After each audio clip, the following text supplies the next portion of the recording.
Hello and welcome to coverage of the Magic Online Championship. I'm Marshall Sutcliffe in the booth with Luis Scott Vargas, and we're ready for the second semifinal match here. And I use the term match loosely here, Luis, as we are going to be playing potentially 3 matches between these two players to decide who ultimately will end up in the finals against Niels. And the first one we're going to watch here is Modern, Gerry Thompson versus Alexander Ivanov. Gerry chose Modern as the first format. There's 3 formats. There's Modern, Standard, and Legacy, and Gerry, as a higher seed, got to choose which one they were going to play first. And the interesting thing to note here as well is that since Gerry gets to be on the play for this first one, that actually had a lot to do with why he chose Modern. I believe so. When you're playing against a deck that has, wild Nakados in it and step links, then you really do want to be first on the board. And Gerry has a pretty decent start here. You can see that he's suspended an Ancestral Vision. That's going to have 4 suspend counters on it, and every upkeep he gets to remove one. When they're gone, he gets to have target player draw 3 cards. He's going to target himself is one of the keys. This is why we have you in the Vision. booth, Luis. This is the hard-hitting commentary that we expect from you. So Alexander had one of the kind of funny plays is he gets to Mishra's Bauble himself to see what his top card is, to decide whether he wants to fetch. Of course, he's got 2 different 1-drops, so I can't imagine he's not fetching regardless, but it is one of those interactions you have to think about. Yeah, but so what he's probably more thinking about here is, does he want Inquisition or does he want to play Nakatl? Well, it's actually subsets of both those also, which is after he decides what he wants to do, he has to decide which land he wants to get. Because he's playing a deck with many different colors of spells, 4 different colors of spells, in access to actually a ton of different options. He actually is deciding to draw Death Shadow. So, interesting. He did not play either of his spells on turn 1. Gerry's hand is really... It does make his turn 2 pretty great. It does. Gerry's hand is really propped up by this Ancestral Vision, by the way. He's got a Bolt, and he's got lands. He's got an Emrakul. So... Awkward. And now Gerry has to decide, does he want to play the tapped Colonnade, which looks like what he's leaning towards, or does he want to play an untapped red source to cast Bolt end of turn? Either way, he kind of gets a mana out of the deal, so it makes sense that he would want to wait. So Alexander chose to bobble himself again. He sees the step links, and let's see if he decides that's worth drawing. It looks like he's going to want to shuffle that away. So now you see he's got to decide which land does he want to get. He wants to get mountains and plains to make that Nakatl big. So something like Sacred Foundry plus Overgrown Tomb is an option. Something like Blood Crypt plus Temple Garden is an option. Those are both ways to have access to all the different colors of mana he needs. One of the big interactions here is that Mutagenic Growth is a great counter to Lightning Bolt. Alexander can play this wild Nakatl and then use Mutagenic Growth to save it. Of course, he's going to try to clear the Lightning Bolt out here with Inquisition. Inquisition is revealing good news for Alexander. Gerry's now on no castable spells in hand, and Alexander has a pretty quick clock here because he's going to be able to go down to 14 to cast this wild Nakatl, and he might just start playing next turn Stomping Grounds untapped, go to 12, and then just cast a Mutagenic Growth, so he's able to play this Death Shadow. All right. Well, he's got the 3/3 wild Nakatl up. You see the counters coming off. Anger of the Gods, a decent draw against Zoo in general, but those Mutagenic Growths are going to make it a lot worse. And he can't cast it this turn either, just to even 1-for-1 with the Nakatl, so he's just going to have to get a Steam Vents and then pass the turn back. And Gerry Thompson has been able to stay at 20 life here, but so that is going to change dramatically. Whoa, Temur Battle Rage now? Yeah, Alexander can, if you would like, play double Mutagenic Growth, Temur Battle Rage, hit for 14 because it's relatively safe. But if he waits a turn, then he'll be able to do a lot more damage next turn because by playing double Mutagenic Growth, the Death Shadow will become a 5/5. Then he also lost 4 life, so it'll be a 9/9. And this is going to protect against Anger of the Gods as well, from the Nakatl's perspective here. Paying 2 life to put a Mutagenic Growth on Nakatl and then paying 2 life to put it on Anger would stop Anger of the Gods. It looks like Alexander is going for it here. He's just going to attack for 14. Okay. And like you said, this even if Anger of the Gods were to be cast next turn, the Death Shadow will be out of range. Currently, yeah. So it's a 5/5 because Alexander's at 8. So Gerry's going to Anger and then go to 1 here because the Death Shadow attacks for 5. So if he has any burn spell, any pump Any spell, any fetch- way to lose a life, and there's one right there, Bloodstained Mire is going to put him to exactly 6-6. And Alexander really quickly picks up the first game. And that's how that's supposed to go for him as far as speed, right? I mean, he's looking to just pile on damage. He killed Gerry before Ancestral Vision's unsuspended. Yeah. When Gerry was on the play, which is a difficult thing to do. Gerry doesn't have a ton of highly impactful sideboard cards. I mean, he has cards that are good. He has cards like, another Anger of the Gods, Celestial Purge can kill Death Shadow. That's the only thing it kills. So Gerry's not getting significantly better, though. It kills Monastery Swift Spear as well. But Gerry does have a deck that has a lot of cheap removal. Like he has 4 Lightning Bolt, 4 Path Exile, and multiple Timely Reinforcements. So even though the funny thing about Timely Reinforcements, often Alexander's going to be at lower life total than Gerry.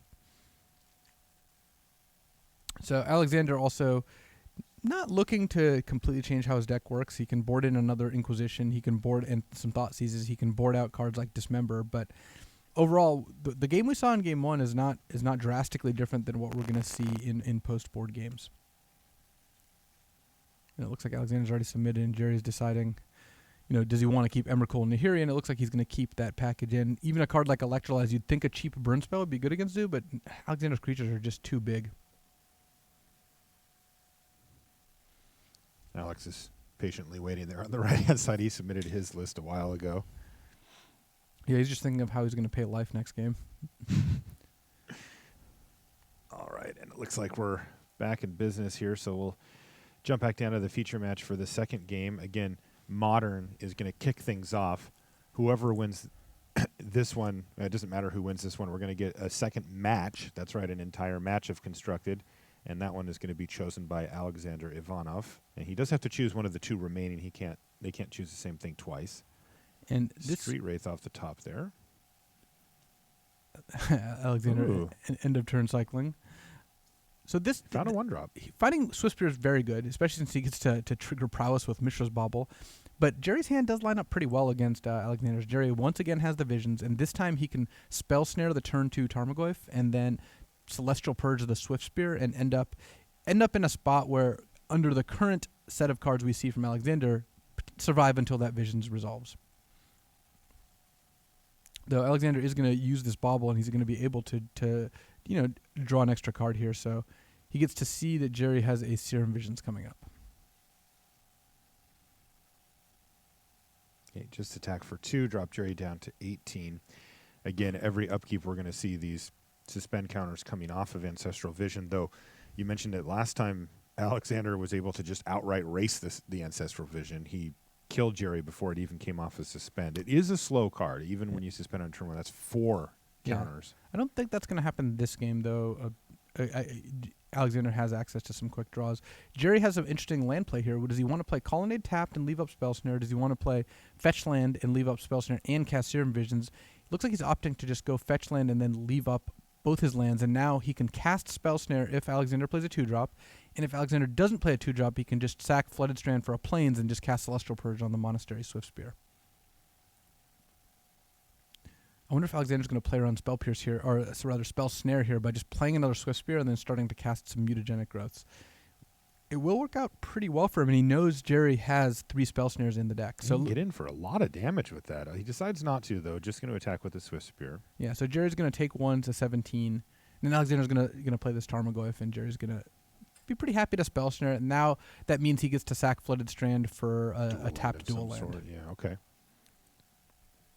Well, this sequence worked out well for Gerry. He took minimal damage, just 1 from the Swiftspear, 1 from his land, and he gets to fix his mana up a little bit better as well.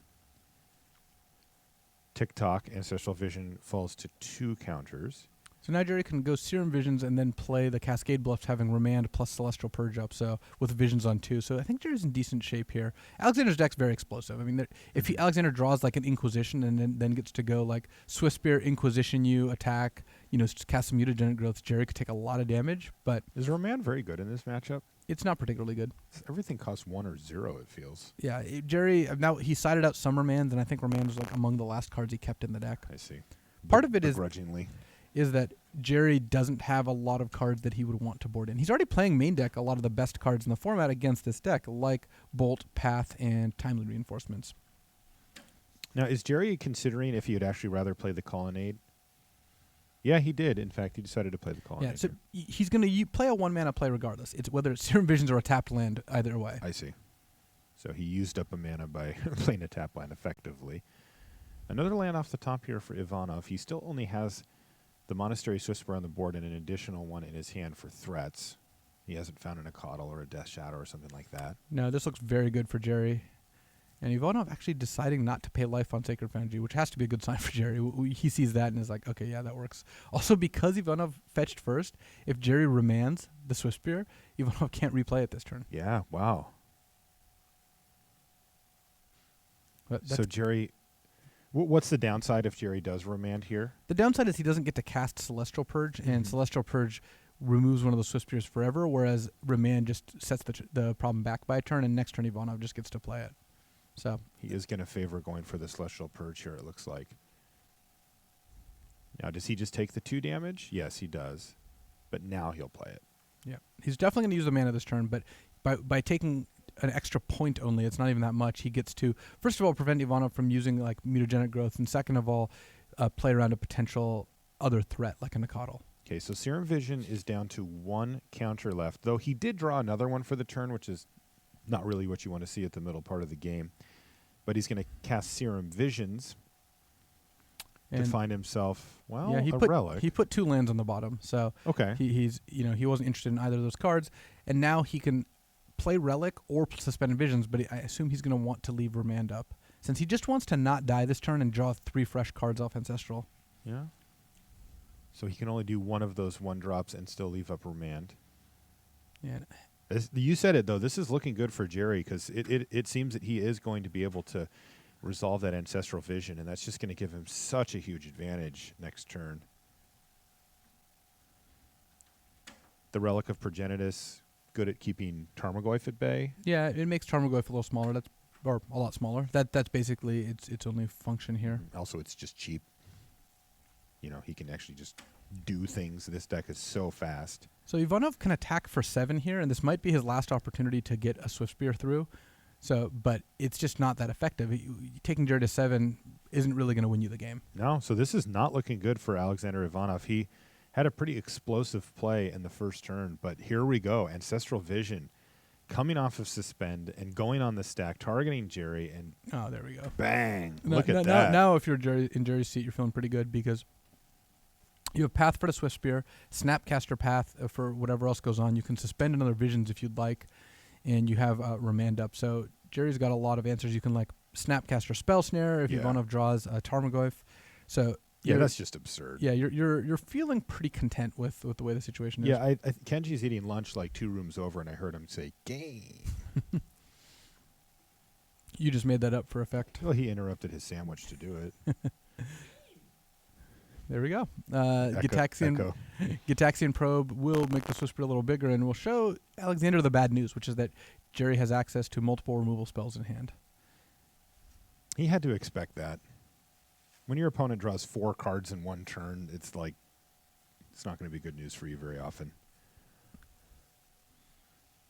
Really, the problem, though, for Alexander is just his hand has been so threat light. Just the 2 Swiftspears is all he's been able to muster as far as attackers go. Yeah, the fact that Gerry was able to Spell Snare the Tarmogoyf and Celestial Purge the other Swiftspear just puts Gerry in a much better spot. He may actually end up Snapcastering the Celestial Purge here in order to just have a Snapcaster in play and kill that Swiftspear. And look at the clock. I mean, we always talk about this in this matchup, but this Death Shadow aggro deck doing all that damage to itself adds up very quickly. And, it's a Snapcaster and a Bolt away, very often from just being dead.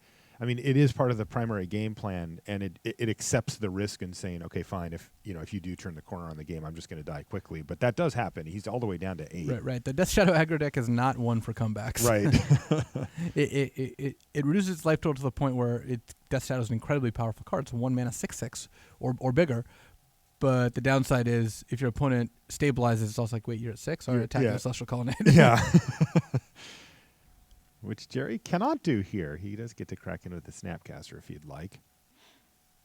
And he has his choice of playing Nahiri and leaving up a Path to Exile, or just leaving up Path and Remand and playing a Relic of Progenitus. And he's going to go for Nahiri. Yeah, the Remand is, like you said, not actually going to stop Alexander from playing his cards, so leaving up Path is about as much disruption as you need. Yeah, and it looks like Gerry sees the same, and he finds a nice one, a little Spell Snare there to go with his Path to Exile. If Gerry finds an untapped land next turn, he can attack for lethal. Yeah, and I think that there's a good chance Gerry, well, I was going to say cycles Relic to try to do that, but Alexander just is ready to go to Game 3. All right, so Game 3 indeed, and pretty cool. We've got a chance to see kind of what both decks are trying to do here. Resolve and Ancestral Vision is plan A for Gerry, and he was able to do that in the second game, but not the first, even though he did suspend one on turn 1. And his opponent, Alexander, had one of those explosive, you take 14 here, and I'll find the rest of the damage in a turn or two. Games in the first game, second game, nothing like that. He had one of his threats neutralized, and then the other two eventually killed as well. Yeah, Gerry basically just needs to draw his 1-mana removal spells. Like, his success is going to hinge if he can draw a bunch of Bolts, Paths, and Snapcasters, then I think he'll be in good shape. If he draws too many of his Serum Visions and Nahiris, then he's going to have trouble. Though Timely Reinforcements is one of the cards Gerry wants to see the most. Gerry has one of those tough sideboard slots right now where it's not that he has so many good cards, he's deciding which ones to play. It's like he has to leave a couple like kind of medium cards in his deck. He's just forced to.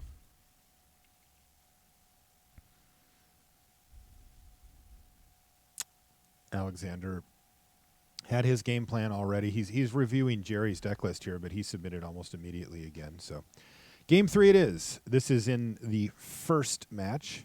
Modern, as it turned out, Gerry's choice.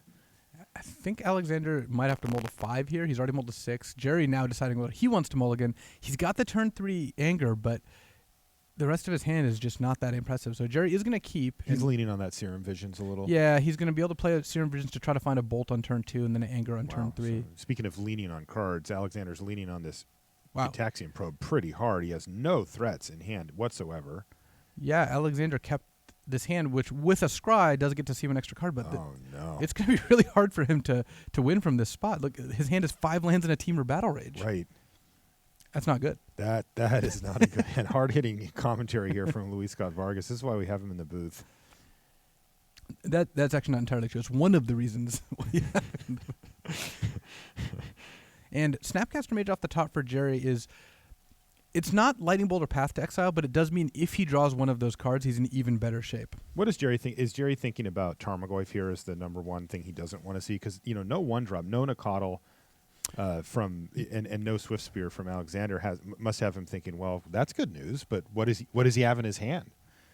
I would if you're Gerry, I would assume a Tarmogoyf is coming, but even though Gerry sees a Spell Snare, he's going to have to put it on the bottom because Tarmogoyf would just come out on turn 2. Okay. Well, Mishra's Bauble gives him a little bit of hope. Well, it's a 1-turn delay, unfortunately. Yeah. So next turn. It is tough. Gerry did keep a Path to Exile on top, which is what he needed. So all right. I mean, now he's got Path with the Snapcaster in his hand as well. So to recap, Gerry drew the Path, which is what he was looking for, by far the most out of his deck, Path or Bolt. And Alexander just drew a Mishra's Bauble and some lands. So Gerry didn't actually even need the Path quite yet. Yeah. Alexander's going to have a hard time assembling a threat this game. No, there is a Wild Nacatl. Okay, but like you said, that delay hurting him even further. So Alexander gets to play Wild Nacatl. Gerry is going to just... He could Path at end of turn, but he doesn't actually need to do that quite yet. Gitaxian Probe, kind of interesting in the build here for Alexander. It serves a few purposes. It makes the deck smaller effectively. It also gets his life total lower. You can see Alex has done a great job of that. He's already down to 10.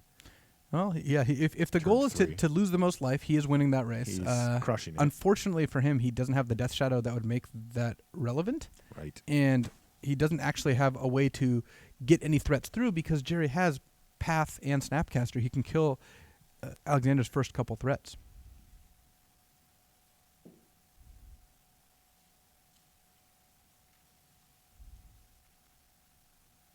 So Gerry, he can sack Flooded Strand for just a tap dual in and just wait on the Path. He could cast Anger of the Gods here, but one downside to doing that is it opens the door for him to lose to Mutagenic Growth, Nicodle, untap, become immense Teamer Battle Rage. Something just nonsense like that. Yeah. There's just no reason to take a big risk, even if it's a multi-card combo.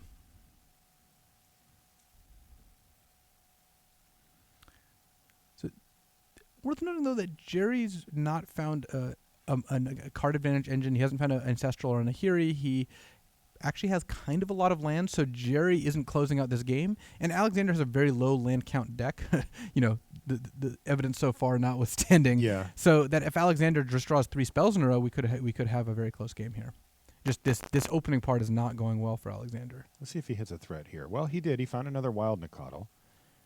Unfortunately for him, Gerry has a couple of answers in hand for it already. Yeah, and now are we going to see Gerry just Snapcaster Path and just start attacking? I think so. Like, and he's at 10. Alexander doesn't have another basic to get either. Oh, really? He just got the one basic for us. And Gerry will know that, right? Not that land number 6 really helps. Well, so Gerry did not go for it, but kind of he found a timely reinforcement. I really like going for timely here because timely reinforcements puts a pretty big clock on Alexander. You're never going to gain the life off timely because of Alexander's deck. So looks like Gerry's just going to start with anger here, and he's got Dispel for a potential Mutagenic Growth if he needs to. As it turns out, he does not. Alexander continues to thin out his deck with his fetch lands. He drops down to 9, though. Yeah, there's a Thoughtseize now. It can take Snapcaster Mage. Okay. And that leaves Gerry with just a timely reinforcements. Yeah, that's not. It's not exactly the game plan Alexander drew up, but he's got a more of a chance now. Alex is at 7. Yeah, Gerry's just going to start to use Celestial Colonnade as soon as he can here. Oh, Path was a really good draw. Wow, because that's nice. now, even if Alexander does draw a creature, Gerry has an answer. Yeah, Alexander's draws have not been cooperating. He's drawn a Stranded Teamer Battle Rage, a Lone Lightning Bolt against a deck that has very few bolt targets, and 2 creatures total. Yeah, so now we're going to see Celestial Colonnade get activated. That's going to drop Alexander Ivanov down to 3 life, and Gerry even gets to leave up Path to Exile. And Dispel. Oh, it looks like Gerry's just going to go with Nahiri. Interesting. When you're discarding timely reinforcements against the aggro deck, you're usually in pretty decent shape. You're fine, yeah. There's a Tarmogoyf.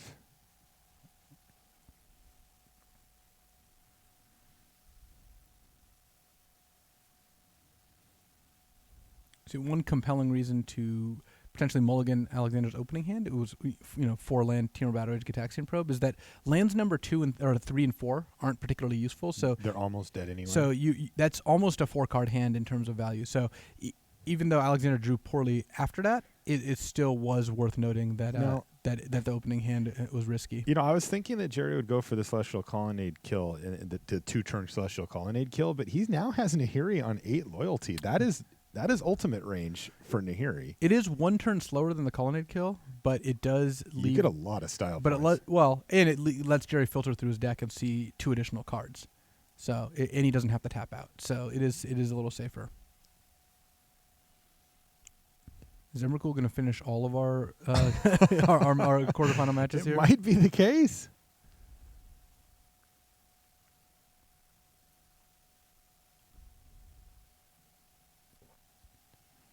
Gerry's going to play a Relic of Progenitus. This is going to give him a little bit of insurance against, Tarmogoyf, or even just draw him a card at some point. Yeah, mostly just a cycler. Yep. And he's going to immediately crack it here, in fact. He wants to hit his land drops. And it's a Mutagenic Growth. I wouldn't be surprised just to see Alex concede here. Well, the writing's on the wall, right? He has to verify that Gerry has Emrakul left in his deck. Fair, good point. Oh, he also gets to Lightning Bolt Nahiri, but Gerry has the Dispel for that, which Indeed. Alexander knows, but he's kind of forced into doing this. Yeah. Look at that 6 sideboard Dispel. Dude, are we really going to see... we're not going to see Emrakul. We were going to see Emrakul, but we didn't have to. Gerry Thompson picks up the first semifinal over Alexander Ivanov in impressive fashion. And that's going to put him 1 match win away from the finals, though the players are now going to decide, and by the players I actually mean Alex is now going to decide what format he wants to play for this next semifinal match that we have, he has a choice of either playing in Legacy or Standard. Right, he can either play his Loam Green Sun Zenith Knight of the Reliquary deck against Jerry's Shard of the Sultai deck in Legacy, or he can play Goggles Ramp against green-white tokens in Standard. What do you think? I assume he will choose Legacy because I think that matchup's a little better, and being on the play seems to matter more in the older format. But either way, Alexander, if he wants to win, he has to play both formats. So he's going to get to play both formats if he's going to come out here with a victory. Right, and so it's really a play-draw situation. Well, Gerry Thompson, one match away from the finals here at the Magic Online Championship, and he's standing with Brian David Marshall. Thanks, Marshall. I'm here with Gerry Thompson. Gerry, what was the decision between choosing to go Modern in the first format? I think both I need help more in that format, and the die roll matters more because I have cards like Ancestral Vision in my deck. So you really want to be on the play there? Yeah, I mean, it does matter a lot in Standard and Legacy as well, but I think me being on the draw in already such a bad matchup where his deck is really fast-paced and I'm the one that's, trying to keep my head above water, basically. Like, the games play out so much better for me when he goes creature and I can just remove it immediately with my mana instead of just, like, him playing creature, maybe getting a hit in with a Swift Spear or something, and then I have to react to him constantly. It's just really bad for me. So the format next, Jonathan chose is Standard. How does your Standard matchup play out? I think the matchup is good, but die roll, it can get away from me. I also need to draw my Gideons a lot. I think that's really important. His deck is a little bit different than most of the other Goggle Ramps we've seen. He has like Creature's main deck, which can kind of pose some issues if he's able to like clear my blockers and attack my Planeswalkers. Most of the other Goggles decks can't do that. And yeah, I think that's about it. I don't know. All right, Gerry Thompson, he's one match away from playing in the Magic Online Championship Finals. Friends, welcome back to the booth here at the Magic Online Championships. We just saw Gerry Thompson win his first match over Alexander Ivanov, and we're going to move to Standard here, where Jerry's playing the green-white tokens list, and Ivanov is on the red-green goggles ramp, if I'm correct. Yeah, so we've got the same matchup that Steve Rubin and Brad Nelson played in the top 8 of the last Pro Tour. We've got a Goggles ramp deck that's using Pyromancer's Goggles, card draw like Magmatic Insight, and Tormenting Voice to ramp into big cards like a World Breaker and Dragonlord Atarka. This also has 3 Tireless Trackers in the main deck, so a pretty cool deck, and one that Alexander hopes will be able to go over the top of Jerry's green-white tokens deck. So we've got Gerry on the deck that won the Pro Tour, so he's able to play Planeswalkers like Nissa and Gideon. He's able to play Avacyn, sometimes flip Avacyn by playing a Hangerback Walker for 0, and kind of pressure the green-red goggles deck. Westfield Abbey kind of important in this matchup too, especially in concert with cards like Hangerback Walker and Nissa that can generate a bunch of tokens. Yeah, I know you were mentioning on LSV's Keys that green-white tokens is the go-to deck, the clear headliner. And we saw a lot of people play green-white here at the Magic Online Championships. I know Alexander has some game in him, though. We were watching some of the matches yesterday, and he was able to cast Pyromancer's Goggles into huge Fall of the Titans, sometimes for X equals 5, and then it copied it, and he was just able to deal with multiple Planeswalkers a turn while also hitting the opponent for tons of damage. So looking forward to this matchup. It should be pretty good. Remember, Gerry T's up a game, so if he wins this Standard match, he's going to be going on to the finals. Yeah, well, he'll be facing Niels Norlander, and this is the format. I was talking to Gerry before the top 4 started. This is the format where he feels the most advantaged of these 3 matches. So this is kind of his opportunity to just close this out, because the green-white deck has cards like Gideon. It's one of the best cards in the format against the green-red ramp deck, and he's got cards like Avacyn, which is very threatening, especially if the green-red deck is trying to play like any sort of main phase removal. You just Avacyn it in response. Nice, yeah, and in Jerry's interview just there, he was mentioning how important it's going to be for him to hit those Planeswalkers. So, well, with 4 Nissa, Voice of Zendikar, 4 Gideon, Ally of Zendikar, do you think he's going to aggressively mull for those? I don't think he's going to mull too aggressively, because it's still Standard. You still have to just keep a hand of like lands and spells. Like he's got Sylvan Advocates and Hangerbacks to play and whatnot. But they are a big part of his success. If he can go turn 3 Nissa, turn 4 Gideon, I think he's a pretty big favorite in those games. Gerry also has 2 main deck Evolutionary Leaps, which is not always the case for this deck. Which it can work out well against a deck that's trying to kill all your creatures. Yeah, and with resilient threats like you were mentioning, Archangel Avacyn, Hangerback Walker. He should be able to, well, hopefully do some good work against the Standard of Alexander Ivanov. Let's look at some of the legacy decks, though. And if these players do go to a match 3, these are the decks that will be running Gerry Thompson on Shardless Sultai. What's so great about this deck?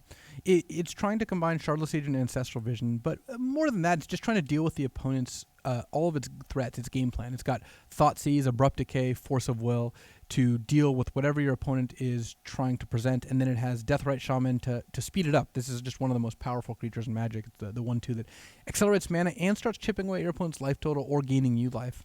Tarmogoyf is the most efficient card, and then Baleful Strix is a nice little 2-for-1. So the deck is very mid-range and is very good at grinding out long matches. And what's Alexander playing over in Legacy? He's got a Punishing Knight deck. This is kind of interesting. 4-colored, like Life from the Loam deck. It's got a ton of different combos. It's got, Life from the Loam with Thespian Stage and Dark Depths. It's got Knight of the Reliquary to search up all these different one-of lands. It's got Green Sun Zenith that can go get Gaddock Teeg, Knight of the Reliquary, Scavenging Ooze, or Dryad Arbor. And it's got Punishing Fire plus Grove of the Burn Willows, along with main deck Chalice of the Void. There's just a lot going on here.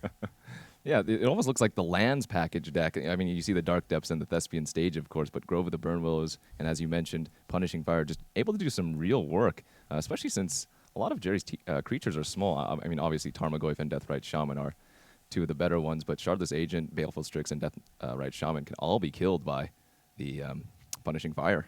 Yeah, and this deck has a lot of different game plans. It can try to lock the opponent out with Chalice of the Void. It can, as you said, use Punishing Fire to kill all your opponent's creatures. It also has reliable amounts of Gaddock Teegs, and then it can assemble various land combos with Knight of the Reliquary, as well as having card advantage engines like Dark Confidant and Liliana. So this is a very interesting deck. It's going to be interesting to see how it matches up against Jerry's mid-range deck if they make it to a third match. Yeah, of course, this is the Legacy decks, and for right now, we are going to be playing Standard.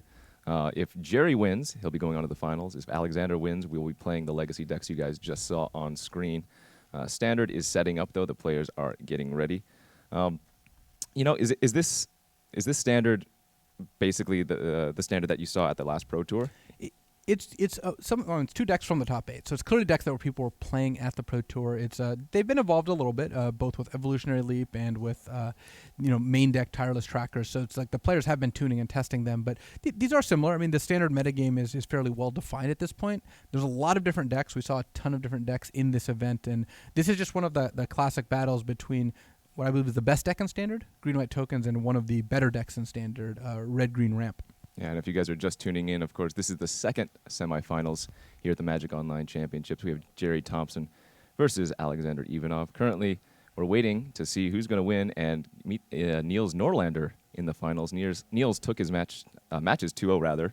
Yeah, in spectacular he fashion. even kind of it was a bit of an upset. He defeated Jonathan in a legacy match, which is Jonathan's a specialist of that format, with the Sneak and Show mirrors, and it was a pretty interesting match. I would highly recommend watching it. Yeah. Looks like the players are ready, though, so let's go down to the standard match between Gerry Thompson and Alexander Ivanov.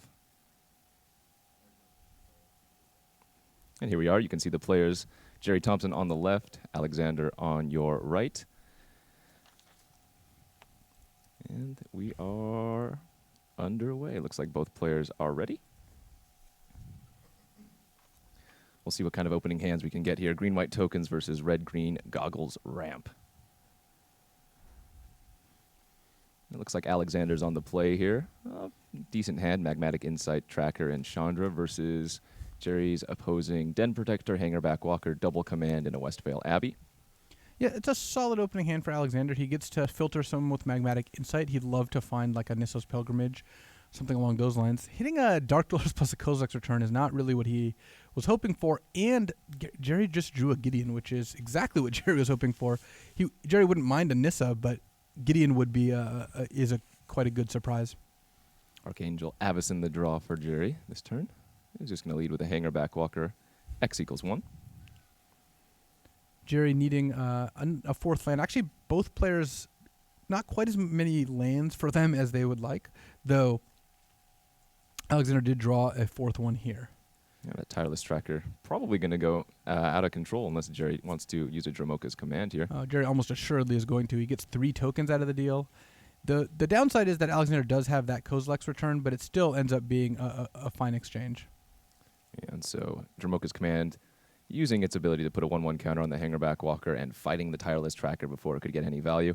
It's going to give Gerry 3 tokens, but we do know that Kozilek's Return is in the hand of Alexander. Big draw step for Gerry. He would have really liked to see Plains. If he was able to go Plains Gideon, then he would have a lot of initiative here. But instead, he's going to be able to attack for 3. Alexander could return them or just take 3. And then Alexander, it's on him to draw a land. Both players are 1 mana away from having some really good plays. So is this a scenario where you might want to just use the Kozilek's return, or are you going to wait until end of turn here? I think waiting until end of turn is going to work out much better for Alexander. Now I have a hard time imagining he'll pass up the opportunity. So Den Protector morphed, but Alexander with a quick Kozilek's return. And instead of drawing a land, he drew a Magmatic Insight, which has been my experience with that card. When you need to draw a land and you draw Magmatic Insight, it's like Magic is mocking you. Of course, you need to discard a land to cast the Magmatic Insight, so Alexander unable to do that. Oath of Nissa does find a Canopy Vista for Gerry, who does develop out a Sylvan Advocate as well. All right, well, that's a pseudo land. Traverse the Ulvenwald. It actually has Delirium now because there's exactly instant sorcery land creature in Alexander's graveyard, but he's still just going to use it to find a land, I would imagine. And he gets to use it to find a Drownyard Temple, which works out really nicely for him. So now Alexander gets to not only make his land drop, he gets to return Drownyard Temple end of turn with its activated ability, and then play an Atarka next turn. So that was huge. Yeah, that's one of the reasons the deck is running so many of the Drownyard Temple. It just has so much nice synergy between Magmatic Insight, Tormenting Voice, or any other way to get it in your graveyard.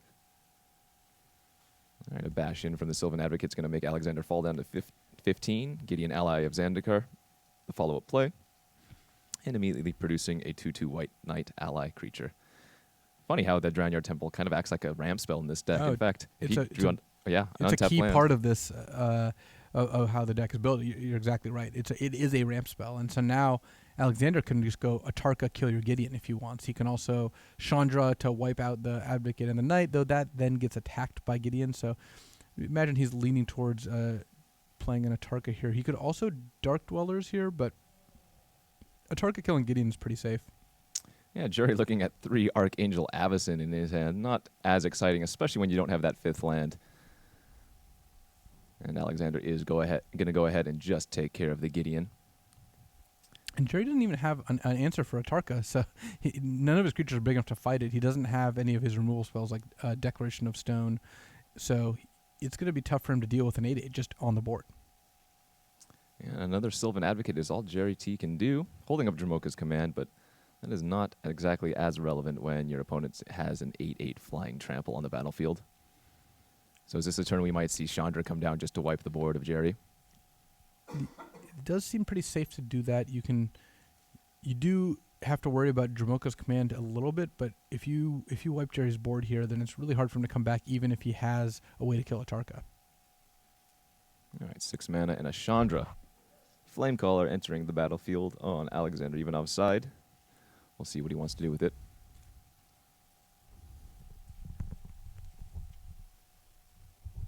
And it looks like he is going to -3 loyalty on Chandra, dealing 3 damage to each creature.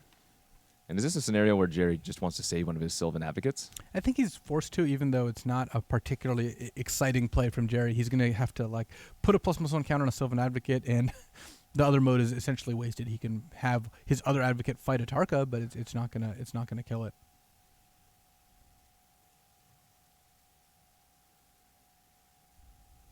All right, and that is what we are going to see. Dramoka's command saving one of the Advocates, making Alexander's sack an enchantment he doesn't currently own. How do you sack an enchantment you don't currently own? Well, you try to at least. Oh, Atarka didn't attack there, actually. Yeah, I wanted to keep Chandra alive, and Gerry doesn't have a way to remove the Atarka. Instead, he's got 3 uncastable Avacyns. Yeah, Evolutionary Leap a little bit poor here. If it was on the battlefield earlier, Gerry would have been able to sack some of his creatures and find some more, but looks like Alexander is starting to run away with this game. Goblin Dark Dwellers in hand can do some nice work. And in fact, Chandra could even discard his hand and draw a new one. Yeah, I wouldn't be surprised if Alexander goes Goggles and then 0 Chandra. He could also go Goggles, Land, Dark Dwellers, and I suppose he doesn't have that much he wants to replay. He could also Nissa's Pilgrimage and then 0 Chandra with more cards in hand.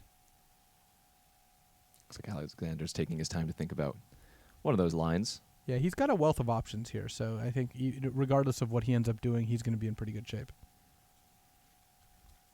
Gerry again just staring at 3 Archangel Avacyn in hand.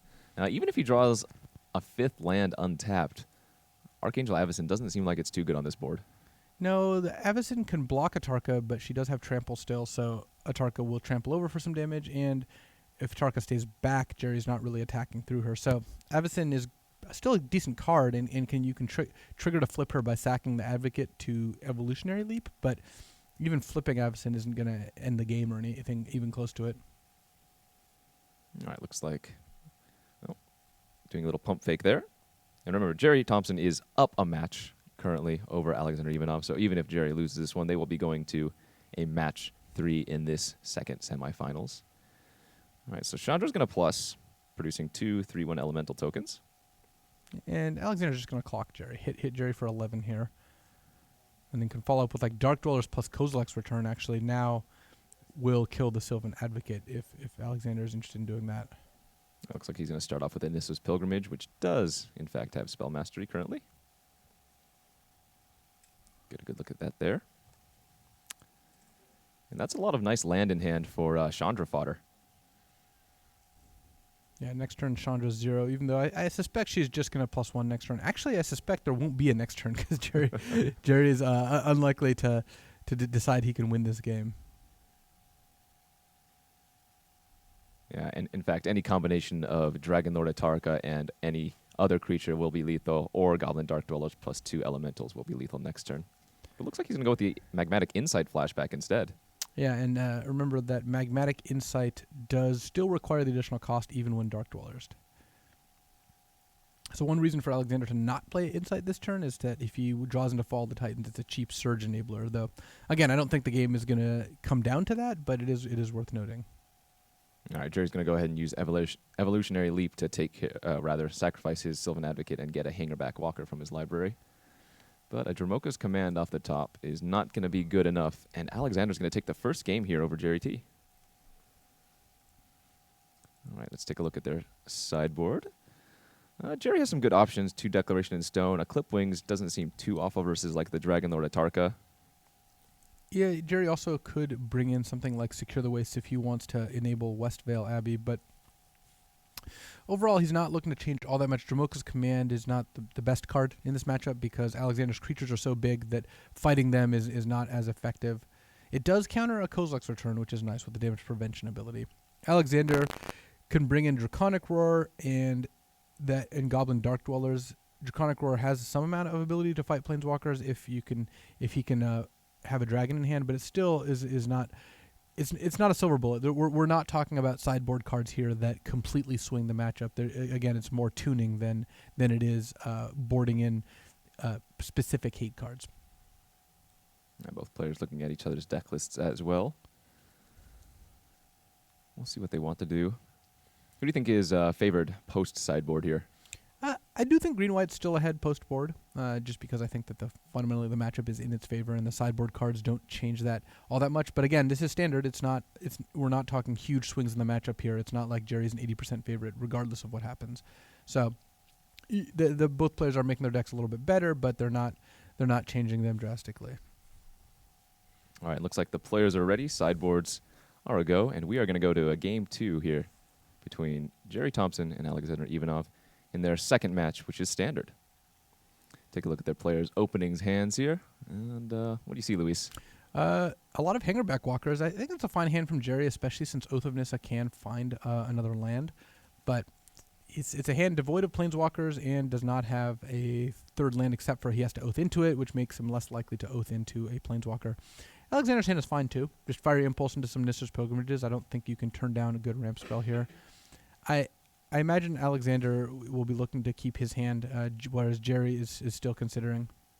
Okay, and Gerry mulliganing down to a hand that just needs a few more land to really get going. Sylvan Advocate, Nissa, Gideon Ally of Zendikar, and a Secure the Waste are pretty much what he's looking for. So if he can find a third land. Yeah, this is a perfect hand for Gerry. He did have to scry a Dromoka's Command to the bottom, but if Gerry can find land and cast Nissa into Gideon, again, I think he's in very good shape. Well, another Nissa, not exactly what Gerry Thompson had in mind, but he does have a play in the Sylvan Advocate. And this next draw step is going to be a big one. There it is. Forest off the top for Gerry Thompson, and wow, he gets to cast Nissa Voice of Zendikar right on curve after playing that Sylvan Advocate. Things are starting to look on the up and up. So Gerry is really hoping to draw 4th land, but even if he doesn't now, he can go like Nissa, make a plant. Next turn, he can make give both creatures ++1, or secure the waste first, and then give his creatures ++1. Just not worry about Kozilek's return.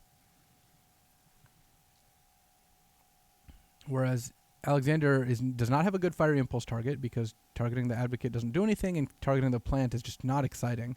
So now he's going to cast Pilgrimage, and I don't know that he's going to be able to get to Chandra in time if Gerry draws a 4th land. If Gerry misses on lands, then Chandra is going to have a pretty big impact here.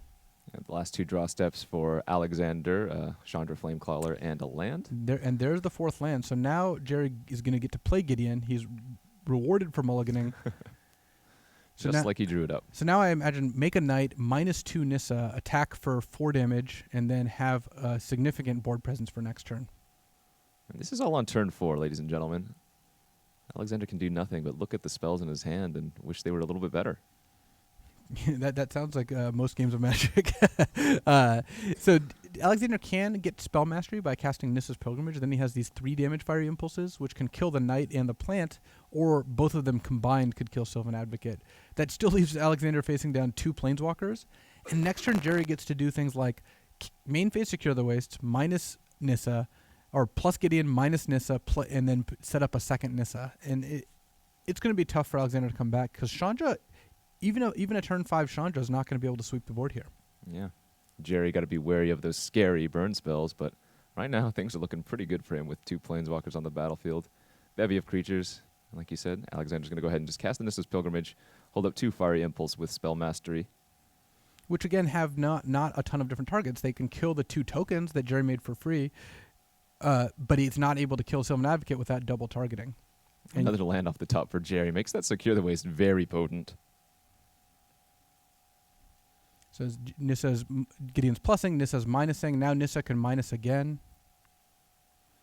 All right, a Fiery Impulse in response is going to take care of that Knight Ally token, but Alexander's still under extreme pressure here. And the second Fiery Impulse, it can kill the plant token, but that's just not all that relevant. Gerry can also play another Nissa and minus Nissa here. Still not quite lethal, but just tons of damage. Oh, actually, I think that is lethal, isn't it? Well, you can Fiery Impulse the plant sure. token in response. And that leaves Gideon doing 7 and the Advocate doing 5. Advocate bigger than it would be if it had 2 lands, or rather 6 lands on the battlefield. And now Alexander can cast Magmatic Insight and hope for something, or he can cast Chandra and be unable to deal with this threat. Yeah, Magmatic Insight into Fallen Titans would actually save him. Oh, no, I'm sorry. Sylvan Advocate's a 5/6. Never mind. It would be close. It would take out the Gideon and the Nissa, but yeah, can't quite take out the Advocate. The Goblin Dark Dwellers can hit a Fiery Impulse or a Magmatic Insight, but still, we're not quite there. And Gerry, that's just the textbook draw Gerry wants. 2-drop Nissa Gideon. That alone is going to beat most of Alexander's hands.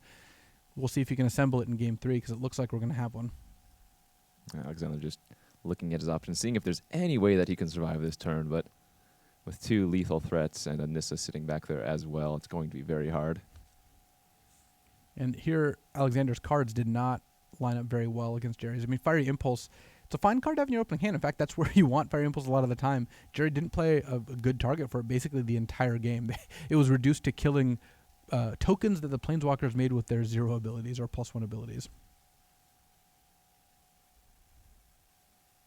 I don't see any way out of this for Alexander, and he scoops up Game 2. We're going to go to a Game 3 here in this semifinals. Second match between Gerry Thompson and Alexander Ivanov. This is standard. We'll see if the players want to change their sideboards a little bit for on the play versus on the draw.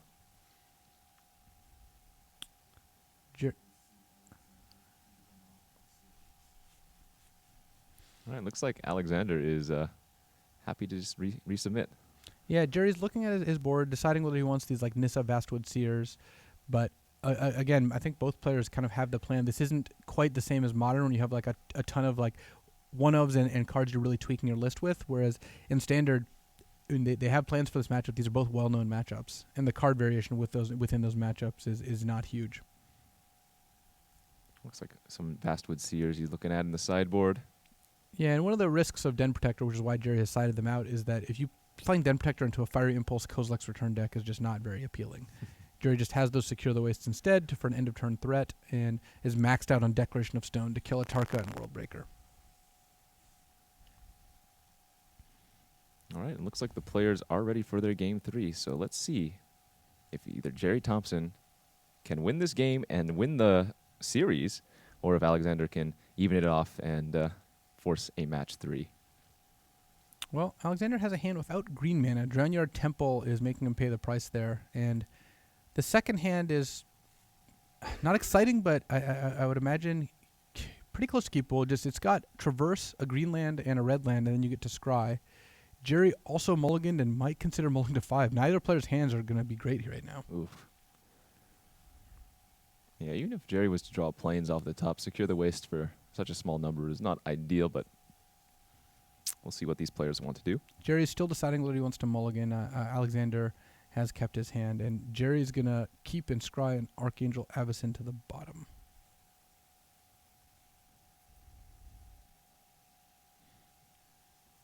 All right, and we're off. So Traverse here, just going to find a land for Alexander. Pop out these graveyards for you. Looks like he found a mountain. Well, if Alexander can draw a ramp spell, like a Nissa's Pilgrimage would be perfect, then I think he's in really good shape. Because Gerry does not have the kind of draw that can pressure Chandra. But both players are kind of in the spot where they can't cast very many spells, and if Alexander doesn't draw a ramp spell and just ends up saying go for a few turns, this could not work out well. Though Draconic Roar, pretty decent draw. By waiting, Alexander risks getting hit by Dramoka's command, but looks like he's content just to sit here and maybe take the damage. Oh, geez, actually, this Draconic Roar is going to turn on Spell Mastery for the Fiery Impulse in Alexander's hand. And that'll make the second Sylvan Advocate not the best play for Gerry. Currently, the only thing he can do besides develop out that third forest, though. Yeah, he certainly has to play it. It's just not going to work out very well. Yeah, and we'll see the end of turn Fiery Impulse on that Sylvan Advocate. Of course, 3 damage now that Spell Mastery is active. And of course, it looks like Alexander might not need a ramp spell to play Chandra. He might just play Chandra on turn 6. If Gerry was going to draw a card that he could cast that was decent, Nissa was probably one of the top ones there. All right. Now 5 lands. Is Alexander going to be able to play one of these Chandras? If Gerry draws a Plains here, or a white source, Gerry could be in really good shape. He could start setting up a Secure the Waste to make more Nissa tokens. So Gerry just needs to draw an untapped Plains, and then he can threaten Chandra pretty effectively. If he doesn't draw an untapped Plains, if he just draws another white card, then the ball's really in Alexander's court. All right, and the draw, Canopy Vista off the top for Gerry Thompson. All right, so this is a big turn. Gerry wants to set up Secure the Waste. The question is, he could main phase Secure and then Nissa, but I think that that seems way too risky into a potential Chandra. So by passing the turn, Alexander needs to draw an untapped land to play Chandra. If he does, then Gerry has a Secure the Waste. If Alexander draws, looks like Alexander's going to kill the 2 tokens and try to set up Chandra +1 kill the Nissa. Of course, this is reliant on Alexander drawing an untapped land for the turn, so we'll see if that is actually going to be the case here. Probably doesn't feel too good to fall at the Titan's 2 plant tokens. No, so untapped land. Oh, Tormenting Voice. So not what Alexander wanted, but by snap discarding Chandra, Gerry has to assume that Alexander's other card in hand is an expensive card. There's just no way you discard Chandra on 5 lands unless that is the worst card in your hand. It does find another Tormenting Voice and a Fiery Impulse. That Tormenting Voice discarding the Fiery Impulse. And there's his 6th land, including a Draconic Roar as well. So Gerry, again in the spot where I think if Gerry draws an untapped white source, he's in a very good shape. A third Declaration of Stone. Ooh. That's not very good versus Alexander's current hand. No, it's in fact quite poor, especially since Gerry can now minus Nissa and attack for 6, but then Alexander goes Chandra, wipe your board, and Jerry's follow-up is almost nothing, whereas if he drew an untapped Plains, he could just play Archangel Avacyn to kill the Chandra and make his whole team indestructible. The whole game was in that draw step, and it's going to be close from here on out, but Alexander, I think, is now sizably ahead. Interesting points here. Nissa, in fact, going to go ahead and put a counter on each of Jerry's creatures. Get a good look at Nissa there. Battling in for 6 points of damage, Alexander falls to 14. Another forest off the top. And here we see Chandra, Flame Caller.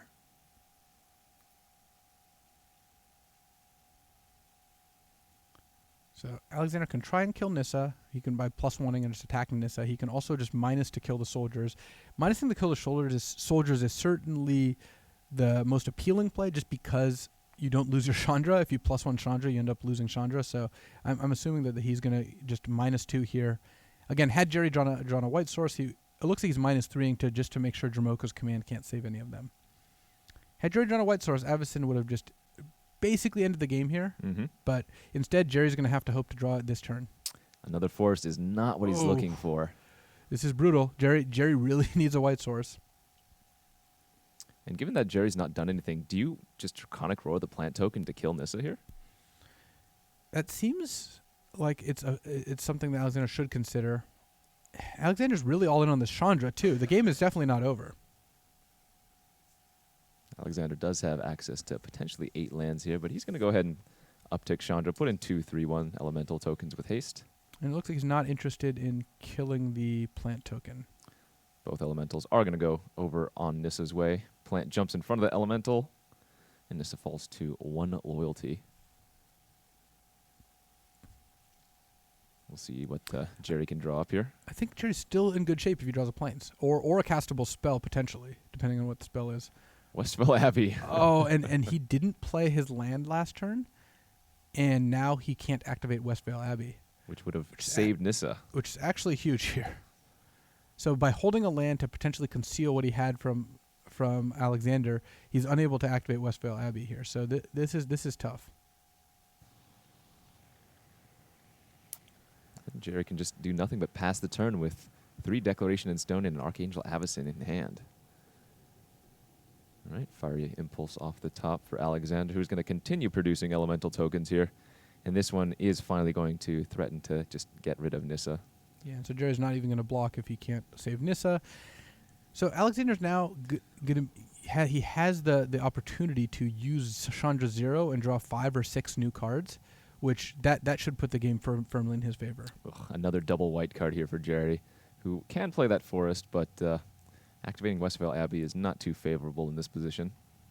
Yeah, Gerry has 5 uncastable spells in hand, and he's had them for the majority of the game, which is not a great place to be in Standard, or pretty much any format.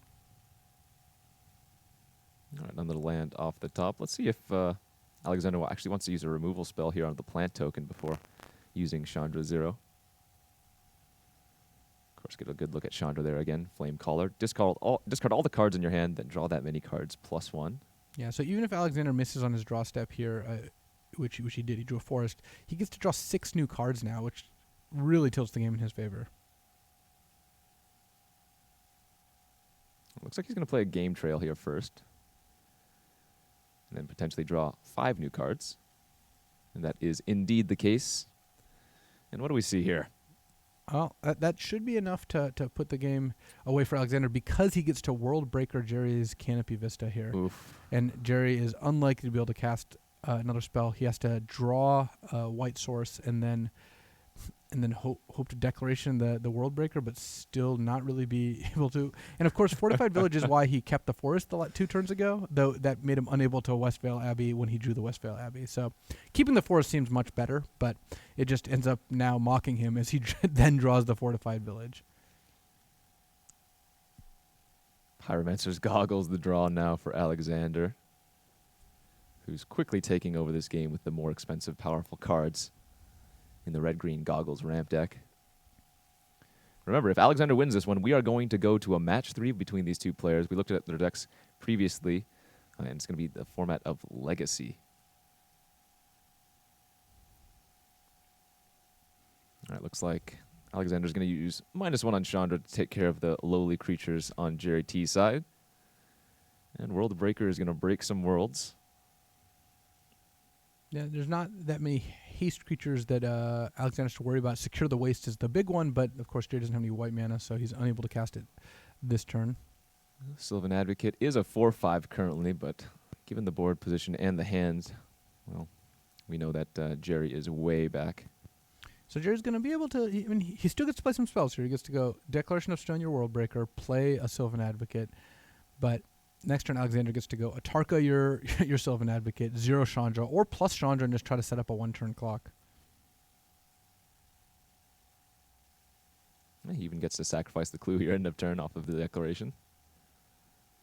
Oh, and copying the fiery impulse to take care of the Sylvan Advocate.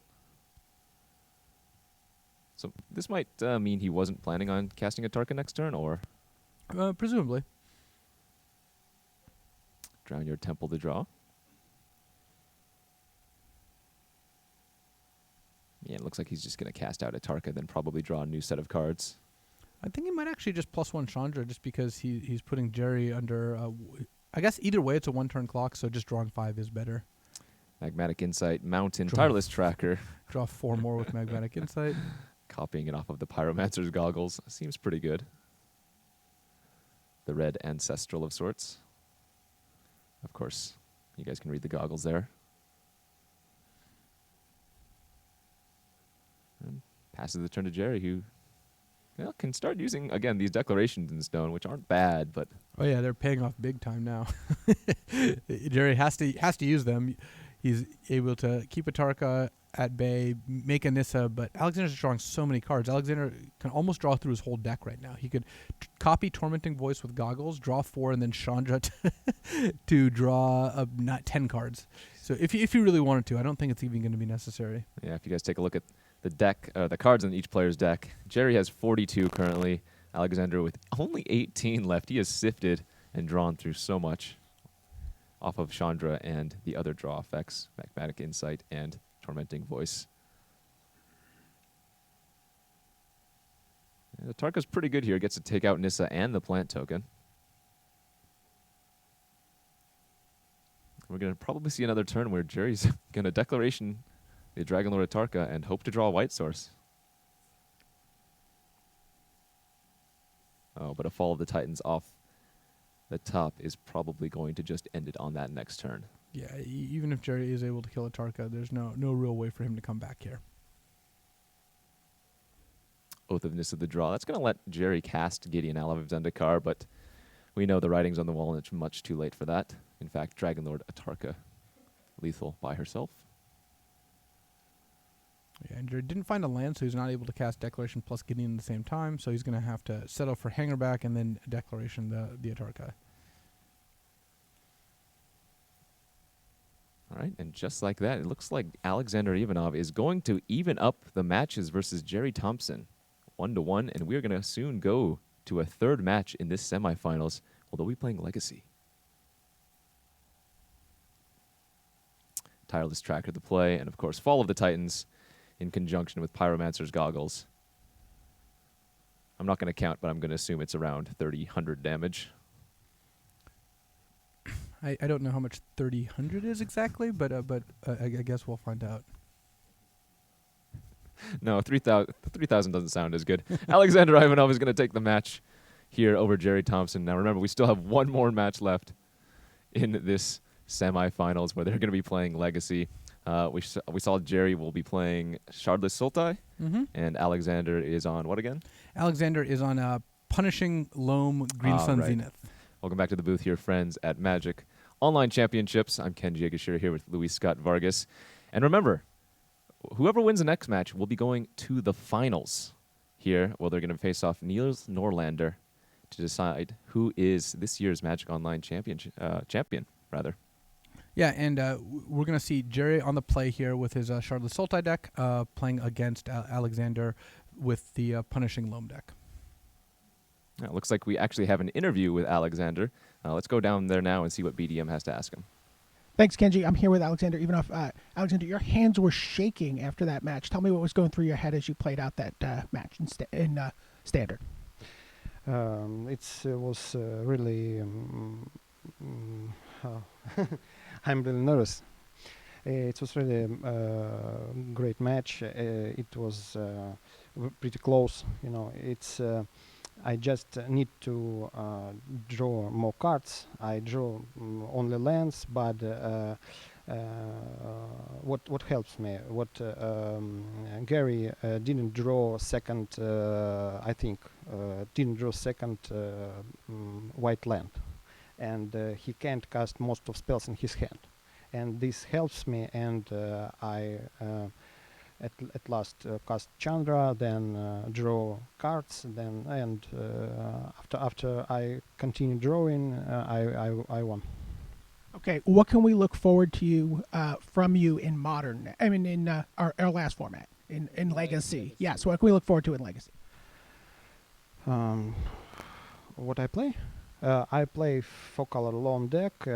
It's a pretty good deck, but I don't have I don't have more practice. I don't haven't more practice this deck, but I think it's will be good matches, good games. All right, well, good games the rest of the way here in this semifinal as you fight for one of 2 slots here in the finals of the Magic Online Championship. And welcome back to the booth here at the Magic Online Championship. Marshall Sutcliffe back in the booth with Luis Scott Vargas. And, exciting match 3 conclusion between these 2 players. It's going to head into Legacy. That's the only choice left, so they have to play Legacy. What are we looking at here, Luis? So we're looking at Gerry on Shardless Sultai. He's going to face off against Alexander Ivanov on the 4-color loam deck with Punishing Fires. So Gerry here is running a value deck. We're going to see this isn't like when we saw 2 sneak and show decks face against each other. We're not going to see any turn 2 kills. We're not going to see Emrakul attacking. At least I don't think so. No Emrakul's here. Just got to double check. Gerry. We finally have a match without Emrakul. But we're going to see a lot of cards trading. You're going to see Abrupt Decay killing Tarmogoyfs. We're going to see Chalice of the Void trying to shut off Ancestral Vision. See Shardless Agent getting a 2-for-1, maybe a 4-for-1 if you can pick up that vision. So it's a lot of attrition. And if we want to take a look at Alexander's deck, he's going to try to attack Gerry's mana base. You see 4 Wastelands there, and Knight of the Reliquary, which can fetch up more of them. This is kind of like a lands deck that has a bunch of other spells in it, so instead of the Exploration and Mana Bond engines, it's got Knight of the Reliquary, Dark Confidant, and Green Sun Zenith. So it's a lot of different engines kind of packed into one deck, and it should be interesting watching these 2 decks face against each other. The games are going to be pretty complicated. This is not an easy matchup to play. And there's a lot on the line, of course, for these players. You know, just to zoom out a little bit here, we have a minute until the players are ready to play, Luis.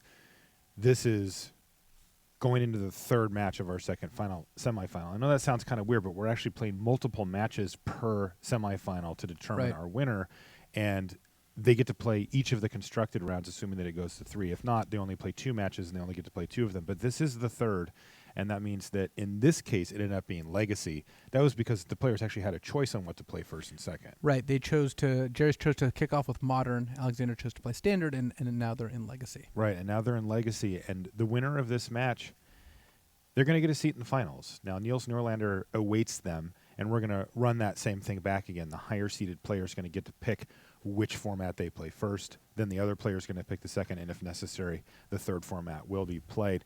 $25,000 for first place. Now, you still get $17,000 for second, so that's nothing small.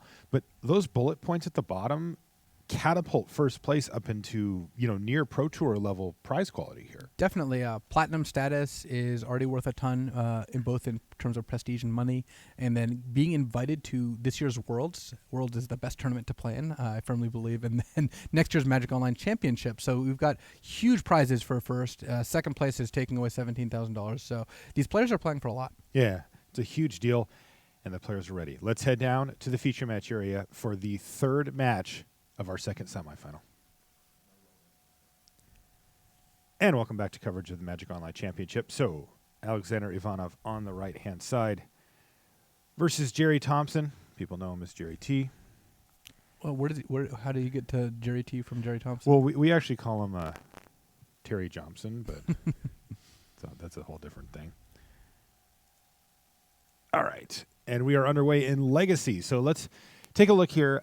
You talked about the matchup a minute ago for the live stream, Luis, but for those who are watching else, I didn't really get a sense from you who you felt was favored between the two. That's because these decks are complicated enough, and the matchup is unique enough that I don't know that there's a clear favorite here. Okay. Maybe there is one, but I haven't extensively tested the 4-color Punishing Fire Green Sun Zenith Loam deck against the Shardless Sultai deck. Yeah. Yes. Fair enough. So we see that Alexander has taken a mulligan here on the bottom. He's also on the draw, and Gerry Thompson's going to grab a notepad because Thoughtseize is on the stack. I can tell you who's favored in this game if you'd like. Gerry. Yes. He did not mulligan. Alexander mulligan and kept a hand which has 5 mana sources in it. Mox Diamond, of course, providing mana as well, even though it's not a land. And that's going to be his whole hand, right? It is. Chalice goes away. And we're going to assume Jerry's going to take the Chalice here. Though the saving grace for Alexander is he's got a Barren Moor, which cycles. That's a cycling land in the middle of his hand there for 1 black mana. And Wasteland, which he can sack to destroy that Underground Sea. So if he destroys Underground Sea, there's a chance Jerry just doesn't draw another land. But it's still, right now, it's looking good for Jerry because he's got a good 2-drop in Tarmogoyf and he's got a good 3-drop in Shardless Agent. Yeah, it is interesting. His deck is a little mana hungry. At least this draw is, with a couple of 3-drops, a 2-drop, and a 4 in hand. Well, actually, never mind. This is a great draw for Alexander that he potentially scried to the top. Dark Confidant. So he's going to get to Just play it right now. Yeah, he gets to play a land, play a Mox Diamond, and then play a Dark Confidant on turn 1. So that definitely tilts the scales in Alexander's favor. Jerry's going to be able to deal that with Toxic Deluge in a turn or 2 here, but not next turn. So. And once you have a Dark Confidant in play, Wastelanding is so much more powerful because you're getting extra cards every turn. Jerry did draw a Brainstorm for the turn, so he's going to be faced with the decision on whether to Brainstorm to try to find an answer for Dark Confidant if he has them, or play Tarmogoyf. Jerry does not have very many 1-mana spells in his deck, and certainly none that can kill Dark Confidant. Okay. So he's going to just cast the Tarmogoyf, I believe. Yeah, you're correct. And here comes the first of what could be many Dark Confidant flips. Oh, wow. Alexander's draw has developed incredibly well. He gets to Wasteland, one of Jerry's lands, and Abrupt Decay the Tarmogoyf. Meanwhile, just getting value off of this Dark Confidant. Alexander also could play a Chalice of the Void for 1 if you wanted to shut off Jerry's Brainstorms and potential Deathrite Shamans, but Jerry doesn't have as many 1-mana spells as some of the other blue decks, so it's not quite as enticing as maybe just casting Abrupt Decay and getting to attack for 2. Do you have a sense for how well known Alexander Ivanov's deck is in Legacy? Well, Jerry's aware of it, I would assume. He'll have a good idea what's going on. He has the deck list as it sits. He does. Yeah. And it is a played deck. It's one I've seen before. Okay. So looks like Alexander is going to go with the Chalice of the Void. So Wasteland, take out Underground Sea, and then follow up with Chalice is the play? So Jerry now has no castable spells in hand. He's got a 1-drop he can't cast because of Chalice, and he's got 2 3s and a 4-drop. So Jerry's actually in a ton of trouble here. So Tarmogoyf or bust here for Gerry Thompson, and he's drawn another one, but all he can do is attack with Tarmogoyf and pass the turn back.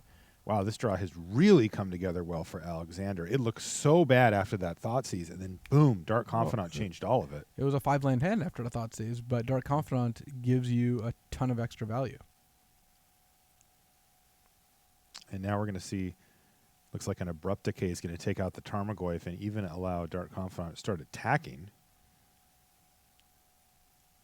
So Jerry's just begging to see a string of lands off the top of his library at this point. If Jerry plays a land in a Tarmogoyf, Alexander then gets to flip off Dark Confidant and play a Knight of the Reliquary.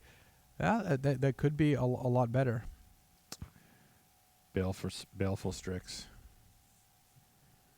Certainly not what Jerry wants to see here.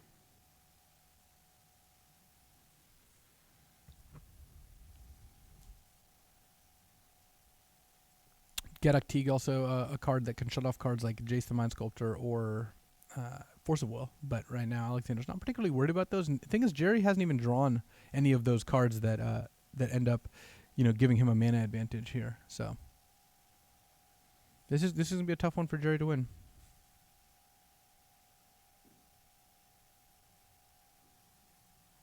And he doesn't. He's going to give up. Couldn't find that last land.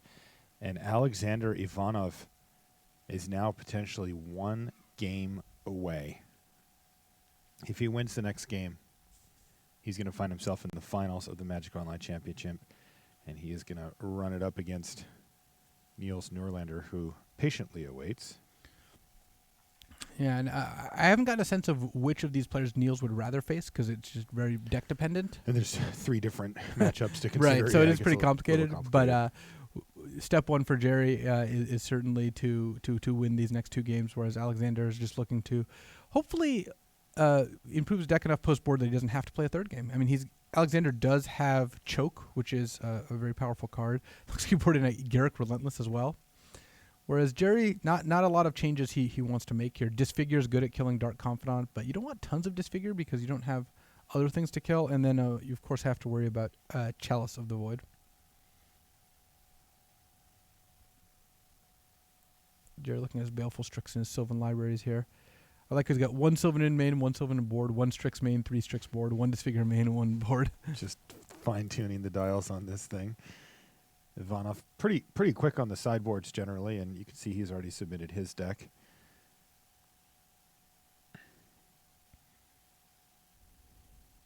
All right, and both players all ready to go for this potentially deciding game between Gerry Thompson and Alexander Ivanov. Let's take a look at their openers and see what we're looking at here. Well, looks a little rough for Gerry again, not a great doesn't draw it? from Gerry. He He's ends up gonna mulligan. mulliganing. I would imagine you keeping this 6-card hand. You get to scry, hopefully scry a land on top, and then you just go land Goyf. You also have Force of Will to kind of keep whatever Alexander's first play is off the board. Alexander's opening hand is not fantastic, though. He has Okay. Punishing Fire, Grove of the Burn Willows, but Punishing Fire doesn't do a great job against killing Tarmogoyf, and he can't actually cast Night of the Reliquary. He only has red, green, and black land so far. So besides the double Punishing Fire and the Abrupt Decay, Alexander doesn't have a whole lot else. He's got Wasteland, which is good against Gerry's land light hands. Yeah, Gerry really just needs to find a lot of lands because that Tarmogoyf is probably going to get killed by him by an Abrupt Decay at some point here, and he's going to need follow-ups. Okay, well, now things get interesting. You can see his Brainstorm has found himself a Polluted Delta and a Thoughtseize. That means that he can shuffle away a couple of cards that he doesn't want, or one of them, and he can also Thoughtseize, or he can just play the Tarmogoyf like he had planned. So Gerry's likely going to want to shuffle a Shardless Agent or Maelstrom Pulse, like one of the 3-mana spells, Okay. and then keep the other one. And then whether he wants to play Thoughtseize or Tarmogoyf here is interesting. With Force of Will in hand, I would be slightly more inclined, I think, just to play Tarmogoyf. But unfortunately for Gerry, you can't Force of Will Abrupt Decay. The spell is uncounterable. Right. But I think that, Gerry wouldn't be super bummed, right, if the play for the turn is to play a land and just kill your Tarmogoyf. That gives Gerry a lot of hope. He can Thoughtseize on his turn at the minimum. He's also drawing life for a land here. Gerry really wants Alexander not to wasteland him here. He doesn't know Alexander has Yes, a wasteland, but Gerry's that's got the key. double Shardless Agent. If he just draws a land and can play a Shardless Agent, he is in much better shape. So yeah, Gerry has got an opportunity here. Because if he doesn't draw a land this turn, first of all, he doesn't have a third land. Second of all, Alexander's going to take the opportunity to use wasteland. Totally. Now, that was a nice one, too, here for Gerry. I'm sure he would have preferred just to find a land and start playing Shardless Agents, but Brainstorm gives him a pretty good chance of finding them, and it lets him still use that Thoughtseize for the turn while being mana efficient here. So, Thoughtseize you.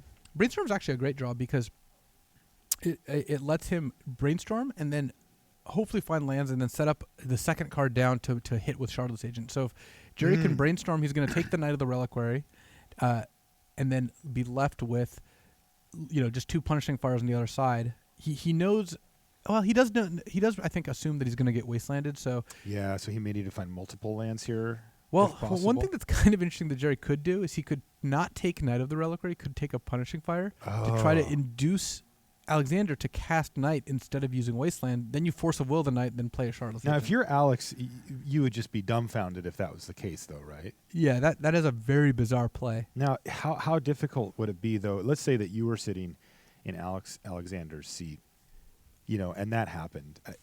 Would you eventually come to the conclusion that it was all about that wasteland, that was what he was? Because it's so tempting just to play Knight of the Reliquary. I think so, because there. taking Punishing Fire is just so baffling when you have a Grove of the Burn Willows in your hand Uh-huh. already. So I think that even if Gerry... He did. He took Yeah. a Punishing Fire. I think that's it's a gamble, but I could see it paying off for Gerry. Okay. Here's a third copy of Shardless Agent, but he did also find a land in that pile. So now Gerry puts back 2 Shardless Agents and then plays his land and passes the turn. And then he's looking to just draw one of the Shardless Agents and then crack the fetch land. Oh, this is disastrous for Gerry because Alexander drew a 2-mana play, so now he gets to play the 2-mana play and play Wasteland if he wants. Oh, but he's not going to do it. He's just going to run the Knight of the Reliquary. All right, Gerry. Wow, so Gerry's plan is working here. Gerry's gamble worked off. He gets to counter the Knight. And now he gets to draw Shardless Agent, shuffle, I'm assuming. I guess it doesn't. Well, I he guess has to to shuffle. shuffle just to And cast then it. just cast a Shardless Cast Agent. it. Okay. So Ancestral Vision, would that be the best thing for him to hit? Oh, for sure. He's just really hoping to hit Vision here. Let's see what he hits. Well, that's actually really good too. Sylvan Library. Okay, a little slower. It's slower. But It's it's not a quite as steady good as source. Ancestral Vision, but it's still a bunch of extra cards. And Gerry still has in his hand an extra Shardless Agent. Shardless Agent. Now, even if he gets wastelanded, he could probably find a land with Sylvan Library and then just cast another Shardless Agent. So, wow, that was a really cool play from Gerry to try to entice Alexander into playing the Knight, and he did. It worked. Yeah, if I feel like it's there's a lot of layers of information there, and Alexander just ended up going for the Knight. So Alexander now likely going to want to Punishing Fire and play Dark Confidant here. So just take down the Shardless Agent and get a card draw engine of his own on the battlefield. Yeah, and Gerry gets to set up the Punishing Fire with, or rather, the Shardless Agent with his Sylvan Library. It is annoying for Gerry that Punishing Fire is getting his Shardless Agents, though. Mm-hmm. But after seeing two of them in hand. There's an Ancestral Vision. It's perfect, because now Gerry can Sylvan he gets to put Library. it back? He can put back a land and an Ancestral Vision, and he can put the Ancestral Vision second down, so then he can just play Shardless Agent and then play Ancestral Vision. Get rid of one of the lands as well, and then get an Ancestral Vision. Wow. All right, here it is. Ancestral Vision. What does he find? Okay, another copy of it, also a Maelstrom Pulse and a Force of Will. And I think Jerry's just going to keep the Vision to pitch to Force, because at this point... It's just better at this point, timing-wise. Okay, and a couple of, well, I don't know if you'd call them hits or not. He didn't take any damage, but he's basically found a few more mana sources. So no action. And is Gerry just going to Maelstrom Pulse the Dark Confidant at the earliest opportunity? And Definitely. Though Gerry is in a bit of trouble here. He doesn't have a really good way of getting rid of those Punishing Fires. He doesn't even have a Scavenging Ooze. So in order for Gerry to be able to deal with those, he needs to find a wasteland for the Grove of the Burn Willows. And that still necessitates Alexander not finding a Life from the Loam at some point. Correct. Or another Grove. Right. Because otherwise, Alexander getting back 2 Punishing Fires a turn is just going to be too much for Gerry. Gerry's at 15 life. He will have some amount of time to work through this, but he doesn't have forever. Dropping down to 13 from the Dark Confidant attack. Land plus land. Well, there's the Wasteland. Oh, though. and he found the Wasteland. And Gerry gets to put back. So now he has a fetch land in place. So he's just going to put back the 2 lands. He's going to Wasteland the Grove. He's going to use a fetch and Maelstrom Pulse the Dark Confidant. So Gerry and have Force of Will up. Yeah, Gerry. I think Gerry's in really good shape here. There's a lot of cards Alexander could draw that would be tough for Gerry to deal with. But right now, Gerry is ahead. He gets to, especially since he gets to see 2 extra cards a turn on Sylvan, 3 cards total. Yeah, using that Misty Rainforest at some point here will shuffle away the lands he put back. Library fight? Well, I think Gerry's going to Force of Will the Sylvan Library here because it's such a big threat right now. With Alexander at 20 life, letting him have access to so many extra cards. Sure. But we're back down to ground zero for both players, except for one has a Sylvan Library and the other doesn't, and that is just massive. Yeah. And Gerry gets to fetch end of turn because he knows 2 of the 3 cards are lands. Yep. He could choose to draw them to see what the 3rd card is, but I think just finding 3 new cards is just going to be so appealing. Yeah, he here. wants action. Well, that's not. Now, not does that count great. as action? Not really. He knows about a Punishing Fire, which can kill 1 Deathrite. He could pay life and just play both Deathrites, and then just hope that one of the Deathrites sticks, and then start eating those Sylvan or the Punishing Fires. So. Okay, it looks like that's what his plan is. He knows that one of them's going to get killed, but he's really limiting the window here for Alexander to find a way to get those Punishing Fires out of his graveyard and start sniping the. Yeah, he just needs Grove Alexander here. to miss for a turn or 2. Well, not Alex happening yet. did not miss here. He actually found a Liliana of the Veil, which does give him access to creature kill and is going to protect the Punishing Fires in the yard. So he'll minus Liliana here and pass the turn. Wow, this has been a sweet game. So Gerry gets to see 2 new cards. If Gerry could find like a Jace, that'd be very good for him. Now, a Tarmogoyf is going to be huge. It's going to be 6/7, 5/6, something like that. This is still quite good for Gerry. He gets to play a Tarmogoyf. That was a very good draw, and he's got the exact turn window before Liliana gets too big. Gerry has a decision here, though. He wants to take Tarmogoyf. The question is, do you also take Misty Rainforest, which then lets you shuffle away that Ancestral Visions, or just see basically you get to see 3 new cards or 2 new cards next turn. Yeah. But in exchange, you're paying 4 life. You only get to do that one more time. And that is the tough decision that Gerry's faced with here. Gerry could, if you really wanted to, take Ancestral Vision, but I just don't think that the game is just moving too fast for that. Mm-hmm. Wow, it looks like Gerry's going to go for it. He's going to try to play the long game here. He certainly has to take the Tarmogoyf, but taking the Vision too. I'm interested to see how this develops. Okay, we'll keep an eye on the Vision up here. Those are the 4 counters that will be taken off every upkeep for him. Gerry has no cards in hand, so Liliana the Veil's not going to make him discard anything of consequence. Or anything at all. Indeed. Alexander doesn't even need to plus Liliana because, if he doesn't plus Liliana, Tarmogoyf could just attack him. And the Mox Diamond isn't doing a whole lot. Oh, he's choosing to discard the Wasteland on Mox Diamond. Interesting.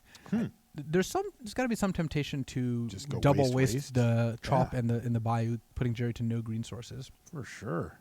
I'm surprised he didn't do that. There's a Jace the Mind Sculptor, Luis. All right, so now Gerry gets to attack Liliana, then Jason plus Jace on Alexander, because Gerry doesn't need to draw extra cards this turn. They don't help him, and he knows his top 2 cards are lands, but plussing it on Alexander can really give him a leg up here. Alexander now has to hit 2 action cards in a row to get back into this. All right, he's going to plus. What does he see on top of the library? He's We can't see it here, Maelstrom Pulse, which he put on the Okay. bottom. Alexander then draws a Scrubland. So just like Gerry T wrote it up. And then he'll switch gears with Jace and start brainstorming at some point here? It's going to depend on what he sees off the Sylvan. Part of the problem is that a lot of the cards he could draw don't stop Alexander's best draws, like Grove of the Burn Willows or Life from the Loam. So Gerry has incentive to just keep plussing, because that each plus success that's successful buys him an extra turn. And it's all lands on top for Gerry. Is he worried about going from 3 to 2 life? Does that matter here? It definitely does if Alexander just draws a Punishing Fire, though he only has 3 Punishing Fires in the deck, so there's only one Punishing Fire left. Okay. Tarmogoyf, I think, is up to 7/8. Let's take a look. Yeah, it's 7/8. Yeah, that's the biggest Tarmogoyf I've ever seen, especially on a match we're covering. Yeah. So. I don't know if our Tarmographic goes that big. Yeah. That's a 3-turn clock, though. It is actually quite relevant here. Bang, bang, bang versus 6, 12, 18 plus another hit. So Gerry's +1ing or +2ing Jace on Alexander and seeing Toxic Deluge, which is interesting. So Gerry could attack Alexander down to 13, and then he would have to pay 8 life to kill that Tarmogoyf and go down to 5, but then there wouldn't be a Tarmogoyf in play. So Gerry attacks for 7. Yeah, but it's crazy. But it's also like a draw that's safe, right? Yeah. Like Gerry knows that that's not going to kill him. And remember, Ancestral Vision is now down to 2. So every turn that Gerry buys for himself is getting closer and closer to that. And you have to figure that if that Ancestral Vision resolves, that Gerry's going to win the game. Well, again, some of Alexander's best draws, like Grove of the Burn Willows, are not counterable and hard to interact with. So I don't think that Gerry is a lock to win, even if the Ancestral resolves. But Gerry's never a lock. Gerry's a huge favorite here. Right. Okay. Oh. Shardless Agent. That's a great draw because He's now he can two put the lands 2 to get lands rid back. of those away. Yeah, he can just cast Shardless Agent and see what he hits. He could also do something with Jace, but I still think plussing is a pretty good strategy He here. needs one more turn of no hits from Alexander to be able to get that Ancestral Vision on the stack and get a bunch of cards in hand for him. And he's going to hit something with his Shardless Agent as well. So he's going to hit this first before using his Jace to see what he gets. And it's a Brainstorm. And he's found another Tarmogoyf. All right, so now you definitely just plus Alexander, and he's got one draw step that you get to Fate Seal first to do something, and it's going to be a Wasteland. And it was a Wasteland that he saw? Yeah. Okay, so that's going to be game then. Yep. Wasteland is not going to get the job done for Alexander Ivanov. And we get a little more legacy here. Wow, The full sweat. That was quite an the intense game. Both those games were pretty absurd, and I want to go back to that Knight of the Reliquary play, where Gerry Thoughtseized saw Knight of the Reliquary and 2 Punishing Fires. The Punishing Fires could come back with Grove of the Burn Willows and weren't even relevant right then. So you're assuming he's not going to take it, but then he starts thinking, and it's like, oh, he wants to take Punishing Fire to leave Knight in Alexander's hand so that next turn Alexander doesn't play Wasteland and instead plays Knight. You force a will Knight and then get to play your 3-drop, your Shardless Agent. And it worked out. And it worked. So that was Crazy read from Gerry Thompson. an above-the-rim play by Gerry Thompson. Absolutely.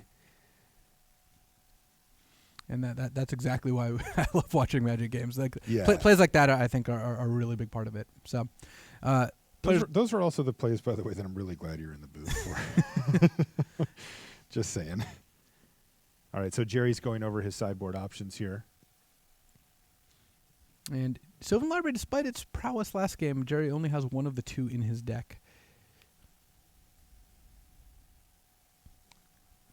You know, while Gerry figures out the rest of it, so I am curious, how risky was that play? Like what if Alexander's just like, wasteland you anyway? Or and the thing is, You know, as Alexander it even turned out, drew he Dark kinda had a Confidant. bailout, So it would yeah. pretty. It was I could see a natural play to go Dark Confidant Wasteland. I gotta say, it depends on your opponent. You really have to have a read on your Gotta opponent. have the read. You know, there are people who you make that play against them and they just start thinking, why did you do that? Mhm. And then they'll get to the Wasteland part of the equation. Okay, so this is it. This is the game that's going to decide the entire thing. Who makes it to the finals? And Both players tied at a game apiece in Legacy. How do these hands look? great hands for both players. Oh, good. That's what I wanted you to Yeah. say. Alexander's going to get to play turn 1 Thoughtseize, turn 2 Dark Confidant, and he's going to what he can do is take the Force of Will. Jerry's going to suspend a Visions, and then Alexander's going to play Dark Confidant. And if Gerry doesn't draw an answer to the Dark Confidant, it can run away with the game. If Gerry does, he's got a Vision suspended. Oh, Gerry mulliganed that hand. Wow. I would not have expected him to do that. Okay, well, he's throwing us a curveball here in the booth. He's down to 6. That's a keep, though, right? I would Maybe? assume so, but You don't want to go out on a limb this time? He apparently does not value Ancestral Visions. Maybe he's afraid of Chalice of the Void because that hand is very weak to it. But that's a tough mulligan. Okay, well, he has kept the 6.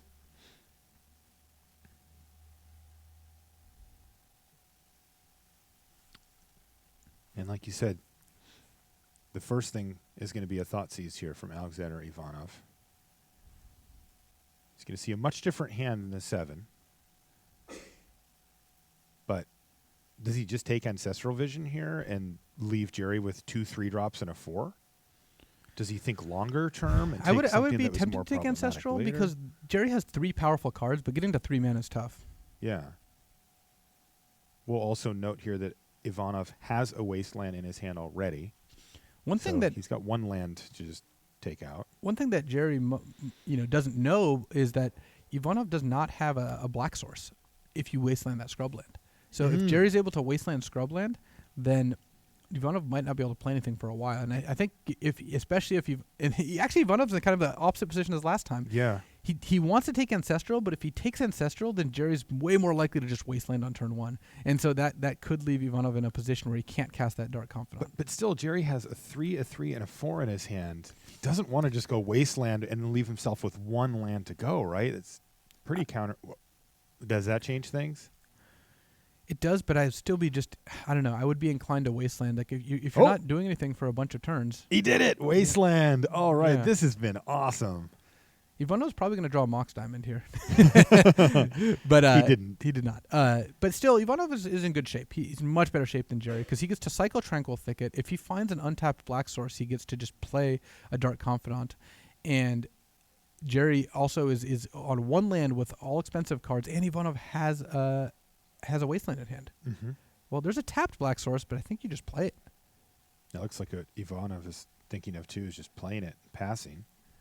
So Gerry just needs to draw. If Gerry He draws needs lands. All He right. found one. Pluto Delta. So the question is, do you play anything here? Playing Tarmogoyf gives you the upside of you have a Tarmogoyf in play. It gives you the downside of your lands are exposed to Wasteland. Here's where if Gerry had a Forest, it would be a little better. But the deck can't really afford to play Forest. But right now, the only basic in Jerry's deck is a Swamp. So it is tough. So he's going to go ahead and play the Tarmogoyf. If he's sacking now, he's going to play Tarmogoyf. Yes. Right. And then next turn, Ivanov has the play of Dark Confidant plus Wasteland. Because Ivanov also knows that Gerry has 2 3-drops in hand. There's no way he can let him untap with a land here. Sure. And Gerry continually just wanting to find more and more lands off the top of his library. A Mox Diamond. for Ivanov. Does that open up any other options for him? Not Same play. Really, here. he could Maelstrom Pulse, but I'd much rather just get a Tarmogoyf into play. I mean, Get a Maelstrom Dark Pulse Confidant. or Dark Confidant into play. Mhm. Maelstrom Pulse isn't unreasonable though. But yeah, he definitely has to cast Wasteland here. Did you know that you don't cast lands? I do. Okay. So Gerry one of is the still keys on the to the hook to draw lands. He didn't. So now Gerry Wow. can attack for 2, and that's it. He did draw Force of Will, so he drew a castable spell. Well, Force of Will is good because it lets Gerry counter that Maelstrom Pulse and maybe try to race with Tarmogoyf. It'll also go up to a 3/4 once the instant hits the yard. But Ivanov has a Dark Confidant in play. That's just bad news for Gerry.